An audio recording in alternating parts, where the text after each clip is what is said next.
When Donald Trump slapped tariffs on countries like China, India, Mexico, he claimed it was to fix America's broken trade system and shrink the trade deficit. To him, a trade deficit meant America was being robbed and the other nations were getting rich at the expense of US jobs and industries. But here is a catch. Trade doesn't work like a profit and loss ledger.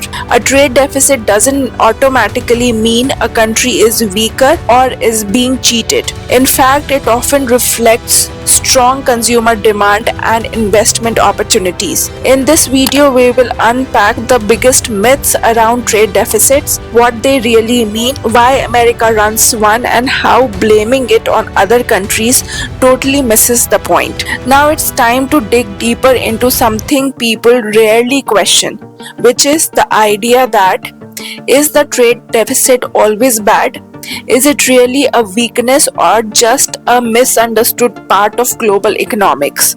Trade deficit happens when a country imports more goods and services than it exports. For example, if the US buys $100 billion worth of goods from China and sells only $60 billion in return, it runs a $40 billion trade deficit with China. But this doesn't automatically mean that US is losing money. In reality, Americans might simply be paying more because they have higher purchasing power or because foreign goods are cheaper. The extra dollars spent often come back to the US economy through investment or debt purchases, keeping the economic cycle going. Having trade deficit doesn't mean slow economic growth, because countries with trade deficit, for example India, is still growing rapidly. That's because a trade deficit often reflects strong domestic demand, growing consumption, and higher investment, which are all signs of healthy expanding economy. On the flip side, having a trade surplus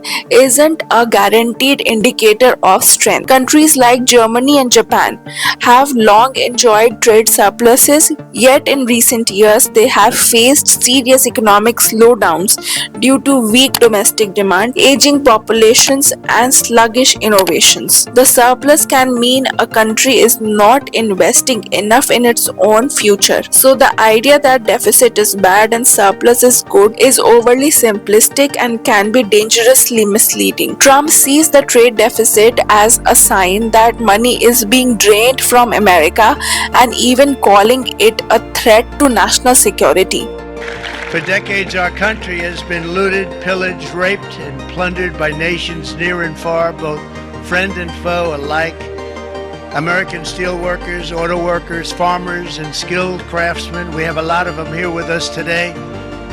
They really suffered gravely. They watched in anguish as foreign leaders have stolen our jobs, foreign cheaters have ransacked our factories, and foreign scavengers have torn apart our once beautiful American dream. We had an American dream that you don't hear so much about. You did 4 years ago, and you are now, but you don't too often, for many years and decades even, you didn't hear too much about.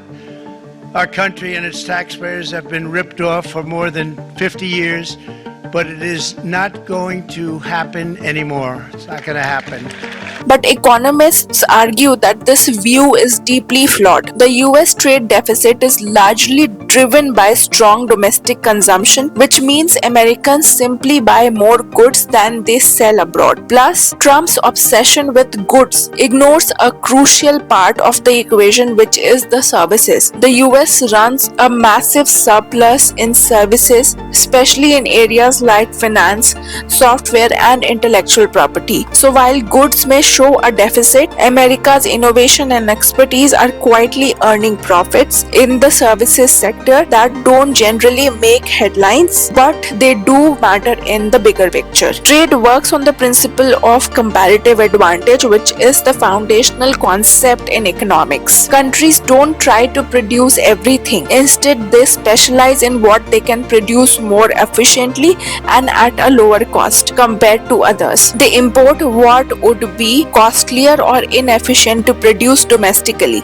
So trade deficit doesn't mean one country is losing. It often means it is buying goods that are cheaper to import than to make one. In return, it exports what it excels at producing.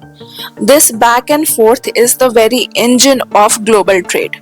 As Trump's focus is mainly on the goods and not on the services, so in that case he has pushed for reciprocal tariffs demanding equal access without accounting for structural differences between economies. This kind of tit for tat approach risks sparking a full-scale trade war, disrupting global supply chains, raising consumer prices and potentially triggering inflation, and worse, in extreme cases, a recession. So trade is not a zero-sum game. When one country runs a surplus, it doesn't mean another must lose. Instead of turning to tariff and trade wars, the smarter path for America is to double down on innovation, strengthen its industries, and make its exports more competitive. Building better products and expanding into new sectors like clean energy, artificial intelligence, and advanced manufacturing would go far more to improve trade balances than punishing trading partners. After all, tariffs don't just raise prices at home, they damage relationships with key allies and trading partners. In short, America's real challenge lies not at the border, but within its own ability to adapt to a changing global economy. That's it for this video. If you like this video, please hit the like button and subscribe to the channel. Thank you so much for watching this video and stay tuned for content like this.